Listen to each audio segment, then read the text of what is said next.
Hi అండి, welcome back to home మంత్ర. ఇవాళ వీడియోలో కదంబం ఎలా తయారు చేసుకోవాలో చూద్దాం.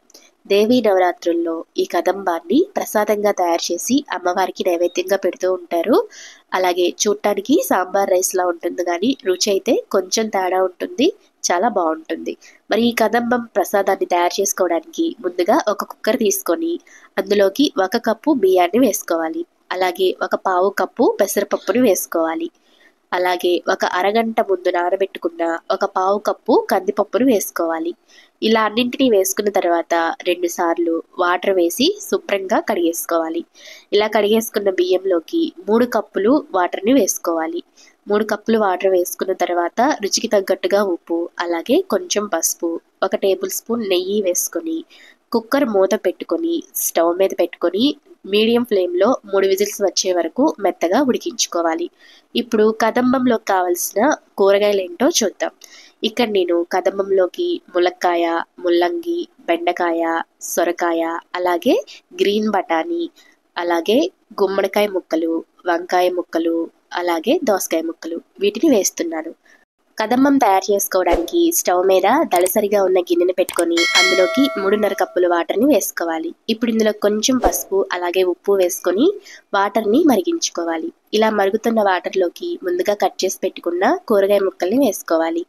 ఒక్కొక్క ప్రాంతంలో క్యారెట్, అలాగే క్యాప్సికమ్, బంగాళదుంప ఇలాంటి కూరగాయ ముక్కల్ని వాడరు. మీరు మీకు నచ్చిన కూరగాయల ముక్కల్ని వేసుకోండి.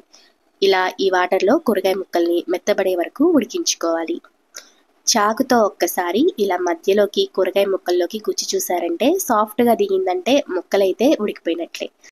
ప్రసాదంగా తయారు చేసుకునే కదంబంలోకి ఉల్లి అలాగే వెల్లుల్లిని వాడకూడదు. ఇప్పుడు 1 నిమ్మకాయ సైజ్ అంత చింతపండుని తీసుకొని ఇలా రసం తీసుకొని ఉడికించిన కూరగాయ ముక్కల్లోకి వేసుకొని ఒక 5 నిమిషాలు మరిగించుకోవాలి. ఒక 5 నిమిషాలు ఇలా చింతపండు రసాన్ని కూరగాయ ముక్కల్లో ఉడికించుకున్న తర్వాత ఇందులోకి సాంబార్ పొడిని వేసుకోవాలి. మనం పప్పుచారులో వాడుకుంటూ ఉంటాం కదా సాంబార్ పొడి, ఆ సాంబార్ పొడిని 1.5 టేబుల్ స్పూన్ వేసుకోండి. సాంబార్ పొడి వేసుకున్న తర్వాత అంతా బాగా కలిసేటట్టు గరిటె పెట్టి ఒకసారి కలుపుకోండి. ఇలా 2 నిమిషాలు సాంబార్ పొడి వేసిన తర్వాత ఉడికించుకొని ఇందులోకి ఉప్పు సరిపోకపోతే ఉప్పుని యాడ్ చేసుకోండి.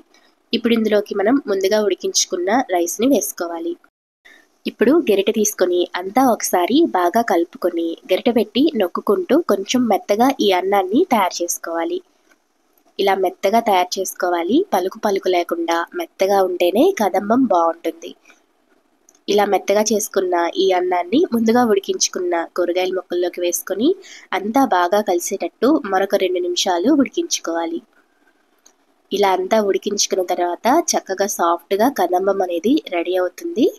ఇప్పుడు ఇందులోకి మనం తాలింపుని వేసుకోవడమే.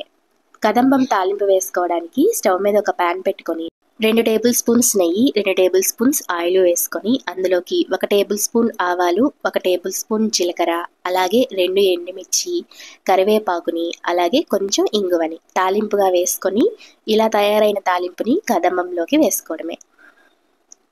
ఈ తాలింపుని కదంబంలో వేసుకొని అంతా ఒకసారి బాగా కలుపుకుంటే కదంబం అయితే రెడీ అయిపోయింది. అమ్మవారికి ఎంతో ఇష్టమైన ఈ కదంబాన్ని నైవేద్యంగా సమర్పించండి. అలాగే ఈ వీడియో నచ్చితే లైక్ చేయండి, షేర్ చేయండి, మన ఛానల్ని సబ్స్క్రైబ్ చేసుకోండి.